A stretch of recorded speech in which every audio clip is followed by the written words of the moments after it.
Ito, dito yung garahe. Ayan, kasya po yung dalawang sasakyan dyan. Tapos, isang sasakyan dito sa harap. Bali, tatlo. Or kung wala namang sasakyan, pwede ditong gumawa ng business. Pwede kayo magtayo dyan. Dito sa harap, ng lawak din. Oh. Magtayo ng negosyo. So, ayan, nandyan. Diyan yung lagay ng aircon. Dalawa. So, ito yung nasa loob. Ayan, naglilinis ang Madam Ana. Excuse me. Yung ganyan po siya. So, wala pa naman.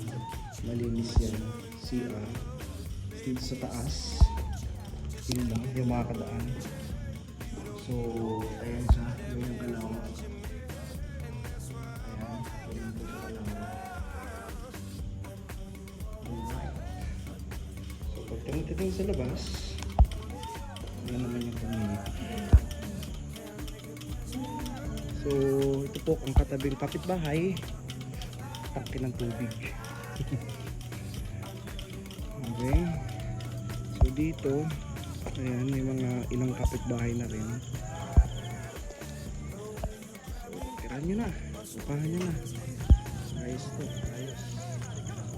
So marami na rin pong community dito. Nandun sa kabila yung court, may pharmacy doon sa dulo. Ito, bibili tayo sa tindahan. Sobrang tahimik. May mga tao na rin.